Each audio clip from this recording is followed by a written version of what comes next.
सरकारी नौकरी में हैं या पेंशन लेते हैं तो कई बार सुना होगा कि 8वां वेतन आयोग आने वाला है, लेकिन असली सवाल यही रहता है कि आखिर सैलरी कितनी बढ़ेगी। सिर्फ अंदाजा नहीं, ये गेम पूरा कैलकुलेशन का है। सैलरी का पता चलता है फिटमेंट फैक्टर से।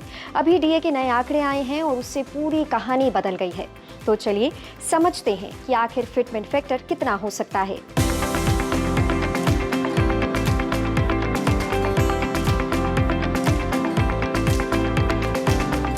अब यहाँ एक चीज समझना जरूरी है कि फिटमेंट फैक्टर सीधा सीधा डीए से जुड़ा होता है।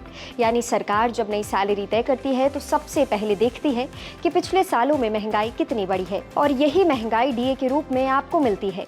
अभी चर्चा इसीलिए तेज है क्योंकि डीए 60% पहुंच चुका है। सरकार महंगाई को मापने के लिए सीपीआई इंडेक्स इस्तेमाल करती है और दिसंबर 2025 के हिसाब से डीए करीब 60.35% है।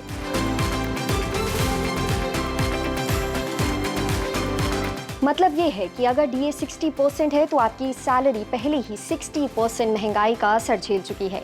अगर 7वें वेतन आयोग की शुरुआत में किसी कर्मचारी की बेसिक सैलरी 100 थी, तो आज डीए जोड़ने के बाद वही सैलरी 160 के बराबर हो चुकी है, या 1.60 टाइम्स हो चुकी है। इसीलिए जब 8वां वेतन आयोग फिटमेंट फैक्टर तय करेगा तो वो इस 60% को नज़रअंदाज नहीं कर सकता। अगर नया फिटमेंट फैक्टर 1.60 से कम रखा गया तो मतलब होगा कि आपकी सैलरी महंगाई के पीछे चली गई। यही वजह है कि 1.60 टाइम्स फिटमेंट का बेस बन गया है।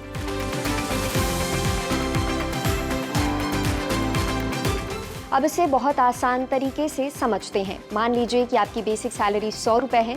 अब सरकार तय करेगी कि नई सैलरी कितनी होगी। अगर फिटमेंट फैक्टर 2 है तो सैलरी 200 हो जाएगी, अगर 3 है तो 300। यानी पूरी सैलरी को जिस नंबर से मल्टीप्लाई किया जाता है वही फिटमेंट फैक्टर होता है।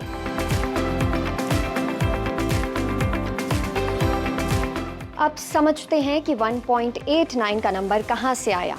पहली बात, अभी डीए 60% है, यानी बेस 1.60 हो गया। दूसरी बात, जब तक नया वेतन आयोग लागू होता है यानी 2027 के मिड तक, तब तक डीए 3 या 4 बार बढ़ चुका होगा। एक्सपर्ट्स मानते हैं कि 72 से 76% पहुंच सकता है, यानी 1.76 तक। तीसरी बात, सरकार महंगाई को मात देने के लिए शुरुआती तौर पर थोड़ा बफर रखती है, यानी करीब 10 से 13% का बफर। ऐसे में 1.76 में 13% का बफर देखें तो आंकड़ा 1.89 बनता है।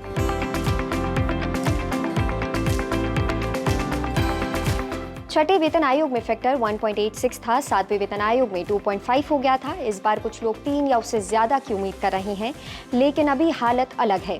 पहले डीए बहुत ज्यादा था, इसीलिए फैक्टर भी ज्यादा था। अभी डीए उतना नहीं है, इसीलिए इस बार फैक्टर थोड़ा संतुलित रहेगा।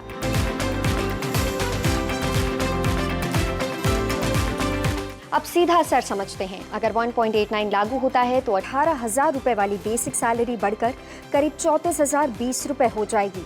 35,400 रुपए वाली बेसिक सैलरी बढ़कर करीब 66,906 रुपए हो सकती है।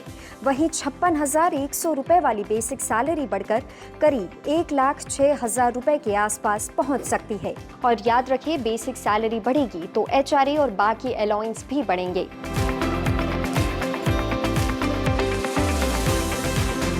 जब नया वेतन आयोग आता है तो पुराना डीए बेसिक में जुड़ जाता है। इसके बाद डीए फिर से 0 से शुरू होता है। लेकिन फायदा ये है कि अब डीए बड़ी सैलरी पर मिलेगा, जिससे असली रकम ज्यादा बनती है।